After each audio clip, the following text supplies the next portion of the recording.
What is up YouTube and welcome back to the RiftGuides WildRift video. It's time for a tier list, a little bit late but no problem friends, because barely anything has changed once again. Only a few champions that have been gotten more popular and other champions that are just simply too broken and Riot refuses to fix them. Hello RYZE, hello Aatrox, and hello Narcissus for like a few patches already. But there are also a few newcomers that people have not on their radar yet, and one is called Gwen for the Baron lane. And with that, let's start right into the Baron lane tier list. For the carry tier, we have Aatrox as the most gruesome champion to face up there when it comes to the carry tier, because this champion hits you once with the edge of the spell of his first ability and you suddenly just disappear into the void. Other champions like Gwen are absolutely busted up there, and when it comes to champions like RYZE, he has really big problems against champions that go mercs because he simply can't kill them anymore. But on the flip side, if he gets to scale, the problem comes back very fast, but he's very vulnerable compared to other top lane champions.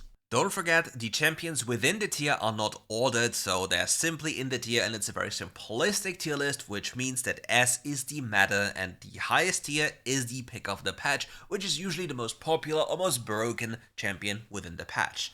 And now, let's take a look at the tank tier. In the tank tier, we have Narcissus very high up there, not because of the recent buffs, but because he's just too obnoxious to deal with unless you have full understanding on how to play against this champion.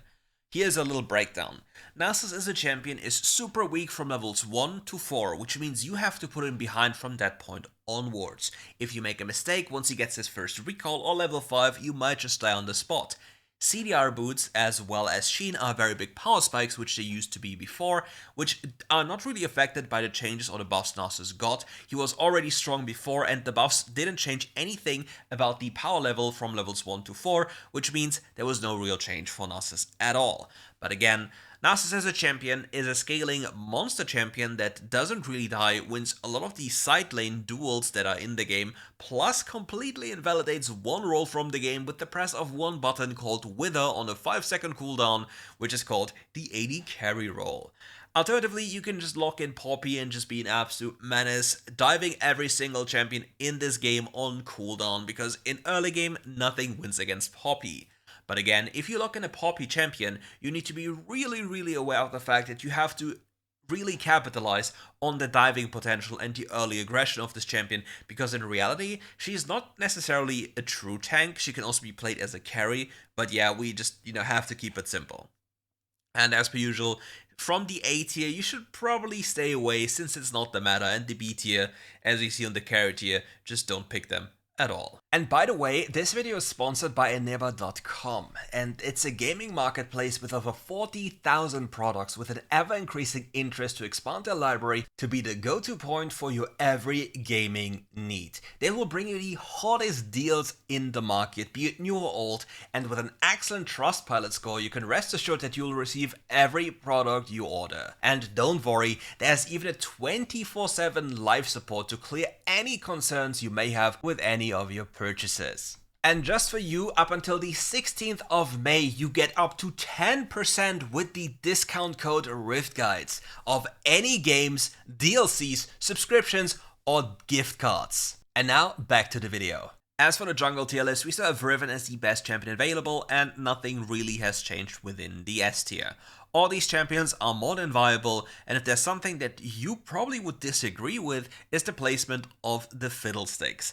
Fiddlesticks as a champion struggles very hard in this game. He doesn't have the access to his effigies, and he really has low damage compared to other champions, and AP junglers, with the exception of Lilia, are really not that potent right now. If you just take a look within the S tier, you see AD champions are dominating from the very early game to the very late game of the game, with obviously a few exceptions of how the gameplay loop functions, like for example Lilia and Echo once they have free items, you're bad news, but yeah. Other than this, it is not really that much of a problem. If there's a champion within the A tier I would rather put into the S tier as in playable, it's probably going to be Master Yi. All the other champions within the A tier are substantially weaker or only counterpick territory, and within the B tier, I don't think you should pick any of them. Within the tank tier, we have Amumu as the easiest and most powerful tank that is just completely dominating the early game. The problem though by picking a tank like this is simply that you will lose power as the game progresses. Amumu late game is not that strong as he is in early to mid game simply because of how his third ability and the damage mitigation he gains from it works. In a good game where he's able to go for Searing Crown and defensive boots, if he goes Searing Crown, he can also go Merc Treads, which means he has double resistances into either that he wants to have, and he's super tanky. And then later on he can get Amaranth Twin Guard around the second or third item, which then again amplifies the damage mitigation from his third ability to a degree that will not make him take any damage. But the problem is it's only base damages that will allow him to deal damage, as well as doing that little bit of burn damage from Searing Crown, as well as the amplification of his passive. So other than this, he's not the most insane jungle you can have, but he's super easy and super impactful at what he's doing. For the mid lane, we have no changes apart from adding Narcissus to the mid lane tier list because of the rise in popularity. I tried to remove a few champions that are not as popular. Probably next patch, Draven is gonna go out depending on how much he's been played, as well as other champions. But let's talk about the mage tier first. RYZE is absolutely unbalanced and just auto-shoves wave, deals too much damage and has too much AP on free items, which is, well, very problematic. Champions with the S tier are the meta, they simply have too much power, and if we want to talk about recent nerfs, for example the Victor nerf, Victor's problem is his gameplay loop. Yes, obviously it matters that he lost 5% scaling on his first ability, and I think it's 10 or 20% on the third ability, but the main problem of Victor gameplay loop is as we reach late game, he, as a conventional mage, presses one or two buttons, which usually is going to be Q ult, and then somebody dies. And the biggest problem is that even after death, he has value as just his ultimate resetting, which happens in most games, which you will see more and more often, which is crazy to me how powerful this champion still is, even after all the nerfs he got over time. I think 3 or 2 nerfs? Some of them were not really documented, but yeah, he's insane as a champion still. Not as plus territory, but for example as minus territory. If there's a champion that's absolutely broken next to RYZE, it's going to be AURELION Soul, and all other champions within the S tier are still the meta and very much playable. Champions within the A tier, in this very instance, I don't think, I mean you can play them, they are playable, but they are substantially weaker than other choices. And yet the B tier, like, I really don't see these champions as valuable. Like, Twisted Fate doesn't do any damage, and in a game where you're forced to play with people that are, like, such a skill gap in rank, getting them ahead really doesn't benefit you as much as playing any other champion just gets ahead himself would benefit you. For the assassin tier, I'm sorry, Echo is still the absolute king here due to the flexibility and early aggression he can just put onto the map. Wave clear level 1, invading level 2, just going to other lanes, like it's unmatched by any other champion.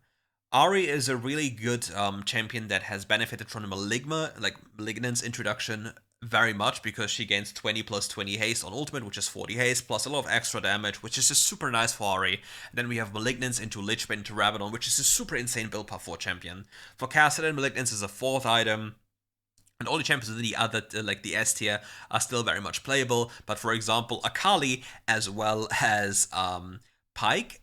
Pyke is a one-trick champion for mid lane. Akali and Zed are counterpicks for mages mid lane. Otherwise, I would not pick them if I was you. For the other tier, we have Corki as the best pick here, because the champion does way too much damage, just has way too much access to wave clear, accelerates the game, has multiple build options, as in crit as well as bruiser, but if there's something you want to do, is don't go for a Sense Reaver into Solari, just go for Manamune and Trinity Force as your core for every Corki build, and then afterwards change up your build. Other champions, for example Narcissus, don't really get bullied by mages. Mages can't really kill that guy because he has too much sustain, because his passive is one of the easiest passives to understand. Hit enemy, gain life. Perfect. It's a super nice. The Sivir nerfs are annoying to face, I agree, it makes her weaker, but she's still very solid in mid lane, I believe at least. Other champions which might be, like, maybe, like, I think I can put Aatrox into S tier mid lane, but I'm not 100% sure if I want to do this. I think he's good, but he requires a lot of mastery. And yeah, now let's move over to the AD carry tier list. For the AD carries, ladies and gentlemen, we still have Corki as the best available pick. But now let's break down all the other changes to champions that have been nerfed or buffed. So, first off, Sivir. Sivir still does the same thing she did before with no meaningful changes. The next nerf we have seen has come for Jinx. Jinx early game has been nerfed. What does this mean? Jinx as a champion who has never been picked in high elo because the champion is very limited gets a nerf on base AD. What does this mean? The champion's early game has been nerfed, whereas her late game is not affected by a 4 base AD nerf. What does this translate into? Good Jinx players that have been playing her in higher elo get lower kills every game, because they can't cheese early game with Ghost as well as these 4 extra AD. What does this mean for lower elo players? Every game extends to 50 bazillion minutes. People have no understanding how to utilize Jinx early game anyway. Most of the high elo players don't even know. Therefore, these changes don't really affect Jinx placement at all, because the people who play Jinx would not the majority of the people would not pilot her to such a degree where these 4 AD mattered. So Jinx remains in the A tier because she can't be as bad as Vayne or Kalista or Twitch. Like, honestly speaking, I should even put up Vayne into A tier because realistically speaking, she can't be as bad as the other choices down there. If there are a few things we need to talk about again though, because I need to reiterate it every single patch because people refuse to understand. Misfortune is a lane diffuser. You can't lose lane. Tristana is hyperscaling and usually paired up with Milio. You just want to chill and scale and win for free. Xayah into engage. Varus is the king. You can pick him whenever you want. Kai'Sa, if you're a one trick, and yeah, games extend, it's basically like Jinx, just better. Lucian with a Nami. Zeri with an Enchanter or a good anti-shielding comp. Ezreal blind. So technically speaking, you can pick Ezreal, Varus, Corki, MF nearly every game without a problem. And for Lucian, again, aggression. Champions that you only want to play in duo are Draven and Samira. Otherwise, do not touch them. Don't. Only with people who are capable of playing them, plus a good support. Otherwise, it's unplayable. As for Nyla wants very specific drafts. For example, enemy team has Braum, Yasuo, Jax, like heavy auto attackers, allowing CC, people that get into your face, and other AD carries wouldn't be playable. You just pick Nyla. As for mages, I'm sorry, RYZE is just too broken, and all the other picks have been remaining the same. Nothing much has changed here. For the support role, we have Nautilus as the best engaged support, and yeah, S tier is the meta. Some champions are counter picks. For example, Jarvan can be used as a counter pick into low mobility champions to just lock them down. Super nice, paired up with a Gnar just for the AoE CC. And yeah, every single of these engaged champions have like a specific niche they're like really performing well into, but overall they're really good champions. Champions within the A tier are like competitive picks or counter picks or one-trick champions. You just normally don't want to blind them. Like, don't blind Blitzcrank. This is like the worst thing you could do, unless you magically know that the enemy support is gonna pick Milio or Nami. Protect champions. Milio, the absolute bane of existence, removing so many you just can't play into this champion because of the super range, and then the enemy AD carry just ooga boogas it down, and you just can't fight back. Another absolutely broken champion is Nami, thanks to Harmonic Echo, which really desperately needs a nerf, but will probably not happen because of who is playing the support role. So here we are, support is probably never gonna get nerfed for whatever reason. Champions within the A tier are substantially worse than within the S tier. They either don't do anything or provide too little. For example, Janna is a champion that feels really cool if you're already winning. If you're not winning, the champion doesn't do anything. Sona. She's cool as a disengage tool, but she doesn't provide you with much compared to the other champions. Like, no raw damage, no insane ability boost. It's just, an enchanter champion, same as Janna, you just spam spells. It's similar, like, for example, Soraka would be the same category of a champion, yeah, same category. But Soraka has more value because of global ultimates, and overall just a better, like, healing profile. Because Sona is very little shielding and healing, and if the enemy team has both anti-items against this, it gets really troublesome, and then she's only, like, the big AoE ult, which isn't bad, like, it's the best tool she has, but still, I think it's not enough. Seraphine, on the other hand, can at least be played in multiple modes. She can be played full AP or supportive, and on full AP, she really slaps, so that is at least something. For the carry tier, if there's a controversial pick that people are not believing to be powerful, at least of right now, it's Senna. I think Senna is still very good. It's more of a duo champion, and you have to understand how you build the champion. But other than this, she's very good. Champions that are really less valuable compared to the S tier champions would be Brand and Swain. I hate Swain's support. He just doesn't do anything. Sorry, Papa Broken. Again, it's a little slap towards you, but I know you don't take it in a bad way, because there's only love for you.